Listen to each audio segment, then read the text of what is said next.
infrastructure losses, and importantly, the loss of human life. Fair points that you make there, but how do we make the shift in South Africa, given that we are a coal predominant country? How do we make the shift from coal to more greener energies, given that we are a developing country and that we have such a huge endowment of coal? Well, we must now understand that coal kills, right? That's the reality. Governments and businesses in the past could have been saying that, well, the science was not clear, we were not quite sure that oil, coal and gas, burning it is what creates carbon pollution. Now our government is on board with that understanding, and not one serious business leader in South Africa, or actually increasingly in the world, says otherwise. However, the political will to act with the urgency that the situation calls for is not there. So our government has done some positive things with regard to their role they play in the global climate negotiations. Often they are aligned with Greenpeace and other environmental organizations, pushing rich countries to do much more because they carry a bigger burden of the problem. However, what we say to our government is you cannot transition overnight out of these dirty energy sources. However, to invest fresh money in new oil, coal and gas projects is criminally negligent.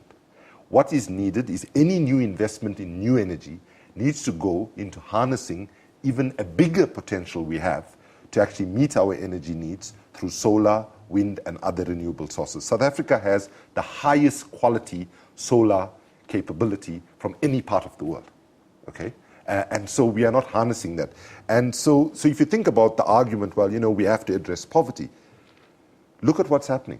So we continue to burn coal, and then we say, okay, we build RDP houses, which was mentioned there, and then extreme weather events are going to wipe it all out. So what we're saying to our government, if we are smart and we move now, the successful nations of the future will not be those that win the arms race and the space race and so on. The successful companies and countries of the future are those that get as far ahead of the green race now, develop the technological competence, plan in a way that we can get a double win, not only for the climate and environment, but also to generate millions of new jobs in a green, inclusive economy. And our studies and other people's studies show that the job creation potential of our government moving in the direction of energy efficiency and renewable energy is significantly more than the job creation potential of sticking to fossil fuels. It sounds all well and good, but there's a transition process and there's a cost attached to going down the greener route.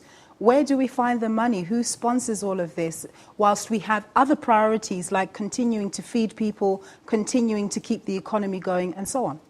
Well, we would argue that the successful economies of the future are those that are actually going to be driven by green energy and green strategies. And we are seeing now increasingly, solar, wind companies and all are doing very well.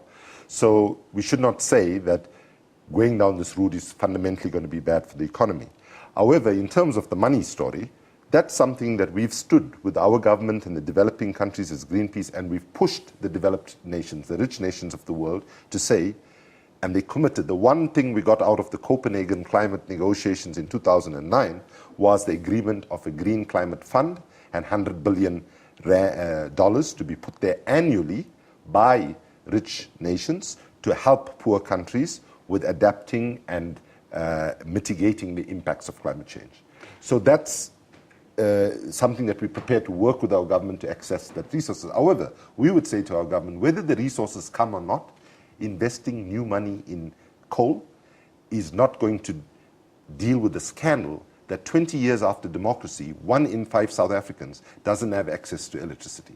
To meet them, you have to do it not through big plants, but by decentralized solar power, which we can do it faster and take people out of energy poverty. Kumi, so much more to talk about, but not enough time. Thank you so much for your time. Thank you. That was Kumi Naidoo. He's Executive Director at Greenpeace International. And